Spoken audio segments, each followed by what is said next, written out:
Hola, soy Isabel Alconero y hoy os voy a hablar de cómo la traducción e interpretación ha derribado barreras a lo largo de la historia.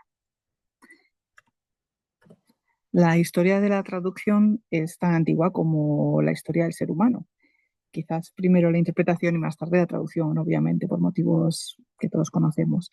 Creemos que la traducción ha ido arrastrando las semillas del conocimiento, ha sido un vector que nos ha permitido heredar la cultura, ¿no? Heredar todo aquello que hemos ido aportando a la humanidad a lo largo de los siglos. Pero es importante que la traducción y los intérpretes no sean invisibles. Por eso hoy vamos a hablar de esta historia tan importante, porque hemos pasado toda la vida, siglos y siglos, hermanando naciones y lenguas, haciendo posible la comunicación. Y es que esta tarea de hacer posible la comunicación creo que es una de las más importantes y las más gratificantes con las que nos podemos encontrar,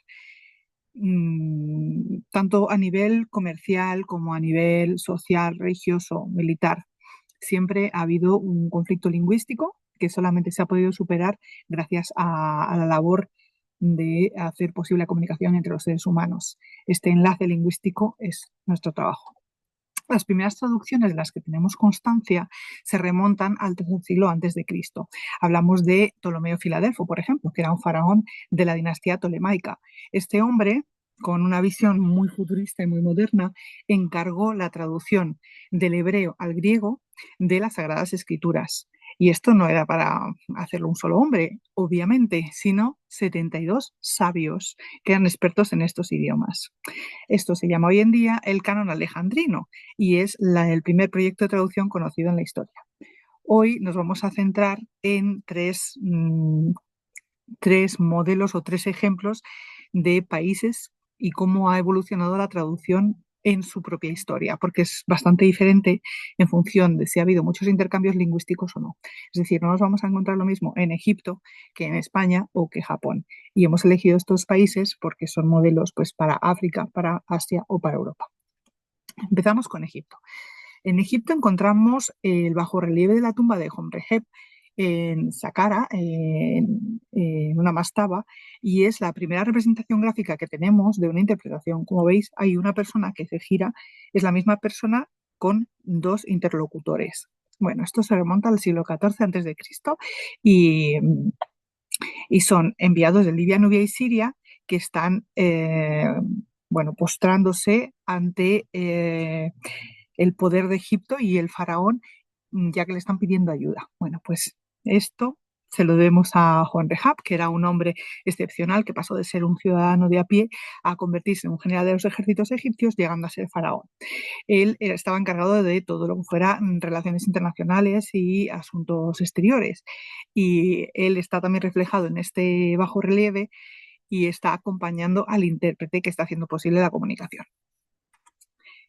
Los egipcios en aquella época eran un poco quizás los ingleses o los estadounidenses de hoy en día. Consideraban que ellos no tenían que aprender idiomas, porque su idioma era el que tenían que aprender los demás. Y es verdad que desde muy antiguo ya habían recibido a niños, hijos de familias reales muy importantes de otros países que venían a aprender su lengua egipcia para poder comunicarse con ellos. Ellos eran el centro del mundo y como tal se consideraban. Y además, no solo era importante aprender la lengua, sino también la cultura que iba detrás, que esto era un concepto bastante moderno para la época.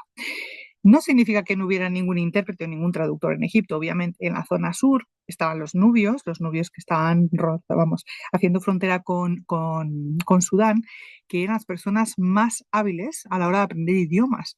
Y ellos eran los que se reservaban estas tareas. Obviamente, a lo largo de la historia de Egipto, a veces tuvo un papel más preponderante y otras veces un papel más, digamos, humilde, ¿no? Y no solo ellos recibieron a personas de otras familias reales para que aprendieran la lengua en Egipto, sino que más tarde empezaron ellos a exportar incluso a estos hijos que iban a otros países, especialmente a Grecia, para aprender también los idiomas y porque consideraban que era imprescindible que se criaran desde pequeños en estas culturas para poder ser capaces de transferir el lenguaje. Esto hoy en día para nosotros como traductores e intérpretes sabemos que es imprescindible, pero en aquella época era una visión absolutamente innovadora. Todos estos países tenían unos cuerpos de intérpretes, algo que también fue bastante moderno, pero y en Egipto no podemos dejar de mencionar a Cleopatra. Cleopatra fue una mujer avanzada a su tiempo. Ella hablaba 9 idiomas. Hay incluso algunos teóricos que dicen que llegó a hablar 12 idiomas a diferentes niveles, por supuesto. Entre ellos, los primeros más importantes de la época, el griego, el egipcio, el etíope, el arameo, incluso el troglodita, entre otros muchos. ¿Y por qué aprendió tantos idiomas? Pues porque no confiaba en los intérpretes y creía que podía venir una tradición por parte de estas personas que podían saber el mensaje antes de que le llegara a ella. Por ello, decidió que ella misma iba a hacer esa labor de intérprete. Estamos hablando del primer siglo antes de Cristo, o sea, realmente modernísima. Y eh, cuando hablamos de los egipcios y estos cuerpos de intérpretes, tenemos que hablar de la creación de una casta, de la casta de los intérpretes, cuyo estatus estaba ubicada entre los mercaderes y las personas que trabajaban en el mar. A esta casta hubo que acuñarle un nombre y fueron los dragomanes, que probablemente nos suenen a todos, ¿no? Esto deriva hoy en día en el trujumán, ¿no? Digamos que todos conocemos como una denominación de nuestro gremio. Esta palabra fue tan importante como la propia casta de intérpretes y se transfirió a muchísimas lenguas. ¿Y qué era un dragomán? Pues era intérprete, era traductor, era un guía oficial, era un interlocutor, en principio, que hablaba turco, árabe, persa. Y luego se extendió la palabra por Oriente Medio y después empezaron a trabajar en las embajadas europeas, en los consulados, en los viceconsulados, en el comercio internacional. Ellos tenían que conocer en aquella época, sobre todo, como ya he dicho, árabe, pero también persa, y también empezaron a aprender idiomas europeos. En el Imperio Otomano eran miembros de la comunidad griega, que tenían unas habilidades lingüísticas muy destacadas. Como os he dicho, como ya hemos mencionado, los dragomanes se fueron extendiendo por todo el mundo, conservando fonéticamente palabras muy similares o derivaciones de la palabra dragomán, que es la original, como tarjumán o terjumán en turco, etcétera, etcétera. Y luego en Europa, dragman, drugman o drugman, dragomanus, y nosotros en español, trujumán, trujimán o truchimán. Esto es muy diferente de lo que pasa en Japón. Japón es una isla, como todos sabemos, es una situación de aislamiento inherente a la cultura del país. En Japón incluso el idioma no tenía representación gráfica en un principio y tienen que heredar esta escritura de China. El primer texto traducido, el primer documento, se trata de un correo diplomático enviado, ya estamos mencionando a China a la hora de la escritura, pero también a la hora de la traducción, por el rey el rey Wu Dewa, que era japonés, al emperador Shundliu, chino. Los primeros intercambios lingüísticos van a ser con los invasores. China, que eran sus vecinos, los coreanos, por la misma razón, los malayos o los mongoles. Y también veremos una importancia ligada a la religión, como también habíamos visto anteriormente, en cuanto al budismo en el siglo VI, en el 587.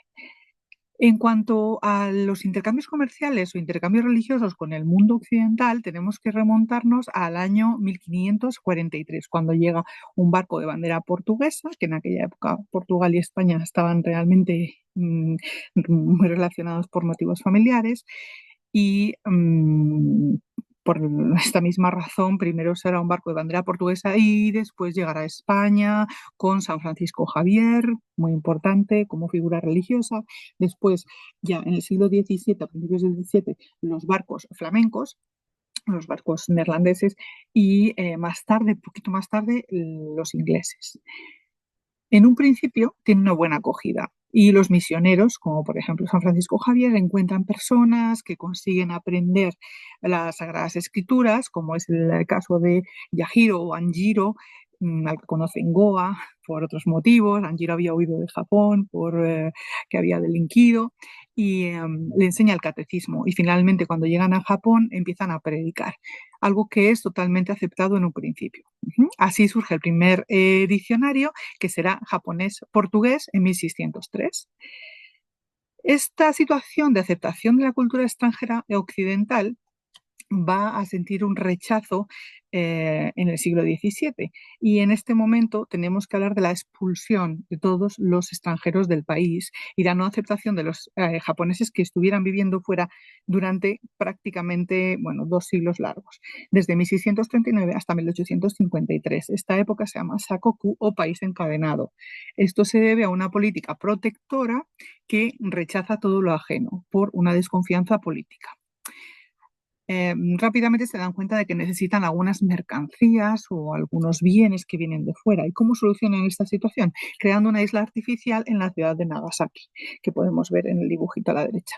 Bueno, pues esta isla artificial tenía la casa de los intérpretes y ahí justamente frente por frente de la casa del capitán de los barcos. Llegaban los barcos, desembarcaban, se referían a los intérpretes, de ahí a los que pesaban las mercancías, hacían toda la transferencia, tanto comercial como lingüística, y volvían a embarcarse eh, para volver a sus destinos. ¿Cómo, ¿Cómo se llega a aprender? Bueno, pues había unas sagas, un poco como la casta que hablábamos en Egipto, unas sagas familiares en las que los niños hasta los 5 años no tenían por qué aprender, pero a esa temprana edad empezaban a desarrollar habilidades lingüísticas, solo niños varones, para aprender el neerlandés. El portugués y el español fueron rápidamente eliminados, ya que se asociaba a la palabra de Dios. Y el hecho de que dijeran que Dios era más importante que el emperador o que los shogunes, esto fue mal visto por el poder. Por lo tanto, a pesar de que, por ejemplo, el shogun Tokugawa tenía un intérprete oficial en el cual confiaba, que incluso le convirtió en samurái, a quien incluso convirtió en samurái, que era William Adams, a quien llamó posteriormente Mira Anjin, esto fue realmente una buena acogida para luego cambiarse las tornas y tener que eliminar a todo aquello que pareciera tener una relación con Occidente, exceptuando el neerlandés. Entonces, estos niños pequeñitos, desde los 5 años, aprendían neerlandés para poder intercambiar conocimientos cuando fueran adultos.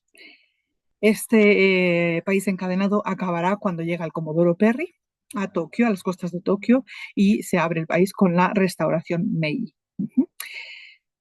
Japón también tenemos que mencionar que tuvo una influencia lingüística muy fuerte en los siglos XX y XXI, porque como venía muy atrasado, pues digamos que pegó un sprint final. No podemos olvidar también todos los juicios de Tokio que tuvieron una influencia muy importante en el desarrollo de la interpretación. Y cuando hablamos de España, nos vamos a remontar a la Edad Media. En España tenemos una situación casi más parecida a la de Egipto que a la de Japón. España es un crisol de culturas.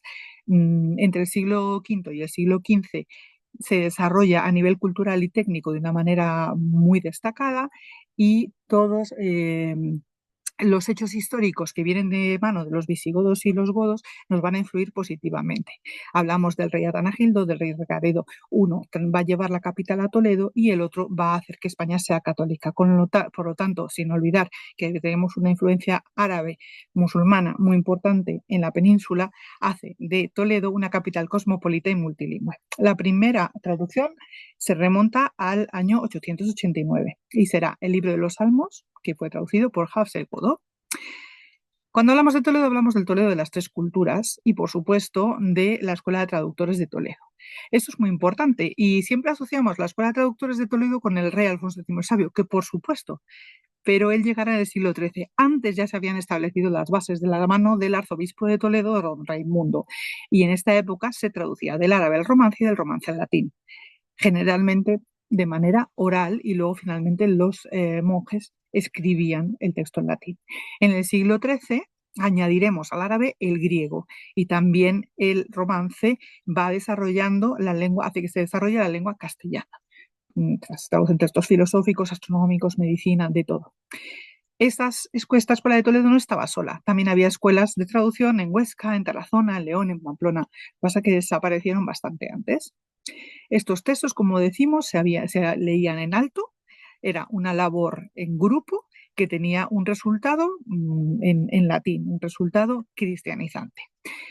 Estos, que en origen fueron esclavos, pero después ya no, estos traductores muchas veces eran mozárabes, los que entendían el árabe como lengua materna, lo compartían con sus compañeros en castellano, en lengua romance. Y después los cristianos, generalmente monjes, lo ponían por escrito en latín. Destacan dos nombres, Juan Hispano, que era mozárabe, y Domingo de Gundisalvo, que era un religioso.